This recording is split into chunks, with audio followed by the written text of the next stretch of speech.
Good morning, everyone. Thank you for joining me. My name is Greg Stafford. These are day texts where we meet together every weekday morning at 5 a.m. to consider a portion of the biblical record or ancient histories and sources of wisdom and knowledge that we can benefit from. And as Christians, we of course try to learn as much as we can about Jesus, the things he taught, and the God that he told everyone about, Jah, his Father. So we come together like this so that we can encourage each other, give each other something to think about during our day. Each day is a gift from Jah, where we can work together, help other people, and try to encourage others who may not have faith in the things that we have come to learn about Jah and our human history and the things that have happened since our beginning. And what we're doing now is working our way through the biblical books in what is called the New Testament, which contains histories of Jesus' life and ministry, various letters that were written by the earliest Christians. And one of those Christians we know as Paul, the Apostle Paul, formerly known as Saul. He was a Jew who at one time persecuted the Christians, but then converted and changed and became a Christian himself.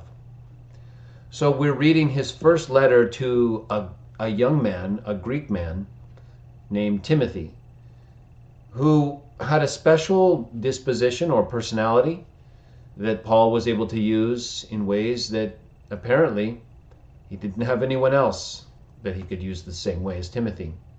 So he wrote to him several times and gave him instruction, things that he could benefit from, both spiritually and physically, and how to encourage the different congregations.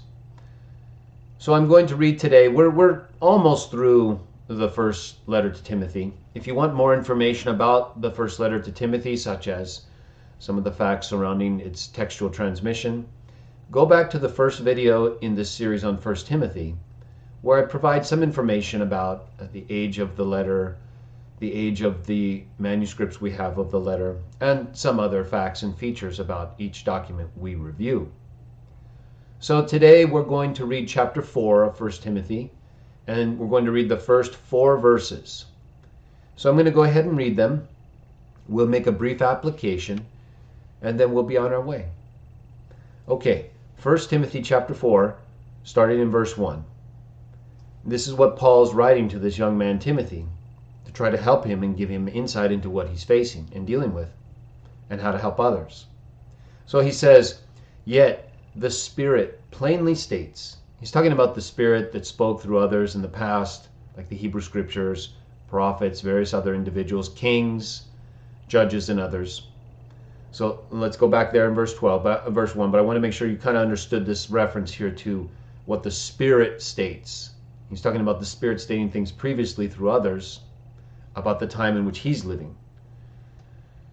And so he says that the Spirit that spoke through these other individuals, recorded, most of whom are recorded in the Bible. There are other writings in the biblical period that aren't necessarily in the Bible, but that would still contain accurate information. But we're just dealing with the Bible, the letters like 1 Timothy. And so he refers back, Paul does, to these other writings and says that the Spirit spoke through them about how in later times people would abandon the faith or their beliefs based on good reasons. That's what faith is. Faith is never blind. It is never absent a good or the best reason, hopefully. Faith is entirely based on good reasons, or you shouldn't have faith. If you have faith and you don't have good reasons, something's wrong. Okay, I just wanted to point that out though. Some would abandon the faith is what they're told. So whereas that many people in former times believed and they worshiped through the nation of Israel and they looked forward to the Messiah, it also talks about how many of the very people who worship Jah would turn against him and against his son. So let me start in verse 2 now. So I didn't finish verse 1. So he says there would be some who would abandon the faith, but look at why. The last part of verse 1 that I almost missed. He says abandon faith, refusing to avoid deceitful spirits and teachings of evil gods. There are many gods and many lords, like Paul says in 1 Corinthians 8:6. But to us there is one God, Jah, the Father. But that does not mean some of his spirit sons who rebelled against him are going to do Jah's will. We know Jesus does Jah's will. That's why we listen to him. But there are other gods, other spirits that are not as interested in promoting the Jah way as they are promoting their own way. And if you're not careful, they will deceive you in order to get you to worship them versus Jah, which is really what a lot of what they're involved in is about. So let's pick up with verse 2. But again, so people would they would lose their faith, basically, is what he's saying in verse 1, because of lying spirits and evil gods. They lied to them and teach them things. Look at the Egyptians, for example. So we know the Egyptians worshiped many gods, right? But look at all the effort and the money and the slaves that they used and abused for centuries just so they could build these monuments to these false gods. The pyramids in the form of the Belt of Orion, the Sphinx, all of this effort and material and slave labor to erect these gigantic monuments or tombs in which they were buried with all of their treasure and gold so that they could have it, versus let the people that they were leaving behind have it to benefit from. You see, these are deceitful spirits, lying evil gods. They want you to do what they want you to do, and you end up spending your whole life trying to accumulate the things that they really want, and you get nothing. You came into the world naked, you can't take anything with you, just like Jesus said, or as is written in the New Testament. So we know that the lies that they tell are often material based. They get us to accumulate all these things, to put all of our wealth and treasure and effort into accumulating these things and building these massive monuments, none of which praise Jah, all of which usually hurt the people. Instead of sharing all that wealth and building up their communities, apart from all these massive stone monuments, they chose to do those things, in my view, because of listening to evil gods. Excuse me one moment.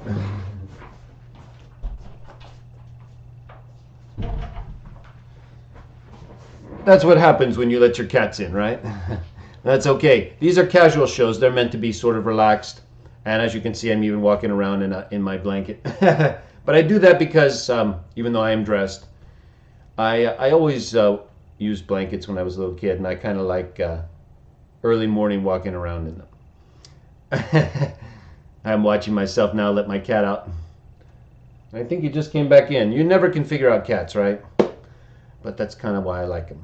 Either way, let me get back to the text. So I apologize for that. But remember, I try to keep these things casual so that it's like we're meeting together in person and we're just talking about a few things. All right, so let me get back here to verse 2. Speaking lies with hypocrisy, their own conscience has been scarred, so now they feel nothing. My cat's got me worried now. I'm going to finish the text. Verse 3, they try to stop people from marrying. They forbid eating foods which God created to be enjoyed with thanks by those who believe and who have come to know the truth. Now notice this, verse 4. This is my favorite part of today's text. Yet every creation of God is beautiful. Nothing is to be rejected when it is being received with thanks.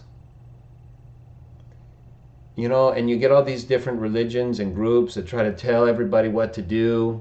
And of course you have groups like with the Catholic priests and others who have historically tried to prevent people from marrying. And you often have people who will make issues out of foods. It's not that foods don't have certain issues or that you should not consider the effect of the foods. But what does it say? Jah made everything for us to be enjoyed with thanks. And we learn elsewhere in other writings of Paul that if your conscience allows you to eat it, then you eat it to Jah. You're not eating to other gods or because of what other people tell you to do. When Nothing is to be rejected when it is being received with thanks. So it's up to you. How are you viewing what you're doing? Are you condemning yourself in your own mind by knowing that you're doing something you really don't think is good for you, but you're weak and maybe you give in? That happens. But more often than not, what are you choosing? Are you choosing the thing that you know isn't good for you? Well, what's going to happen then? The consequences that you know are coming. Or are you struggling and you're trying to make better choices? Choose things that are better for you and that will help you more than other things you've done in the past. We all go through this process where we try to evaluate ourselves, we try to evaluate other people so that we know what to do, and then we try to help them. But really, it's up to each individual. That's how we're going to be judged in the end. So we should prepare ourselves to make good decisions, accept the mistakes that we make, and then learn from them and move on. Become a better person. But you have to be careful because it's not just you and me involved. There are other spirits, other gods that Jah allows to be involved with the world because they're his sons. And he made them just like he made us. And we all have to go through this process. So try to pay attention to good people, to the leadings of good spirits, angels, Jah, Jesus, Holy Spirit. All of these things are there to help you, to promote love, joy, peace, the things that we actually want to achieve. Things like fighting, conflict, arguing, no one really wants those things, I don't think. So why set up various means by which we would then just end up arguing with each other, like over what food to eat or whether to marry? Each person must choose. And we should try to choose based on the best available reasons, right? Who wouldn't want to choose based on the best information? Nobody. So it's up to us to try to make sure that's what we have. Anyway, I enjoyed this text with you all this morning. Sorry about some of the cat interruptions, but that's, like I said, I don't mind. I deal with them all day. And I'm going to be dealing with them after this text. But I will pet them and love them. I'll pet them all for you. And I kind of like letting them in sometimes. Like I told you, one time I did a great message and it didn't go the way I planned because, well, cats are unpredictable, and sometimes they do things. So anyway, I enjoy them. So thank you all very much for joining me this morning. Yes, I wish you all a blessed New Year as well. January 1st, 2019. Go out there and praise Jah. Do the best you can to be a good person, help other people.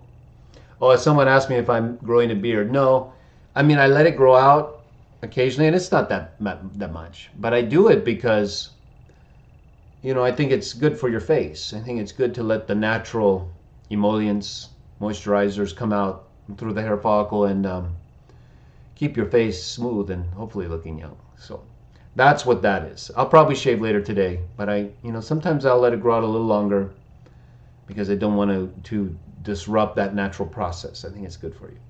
Anyway, a few extra tips there in case you're looking for facial care.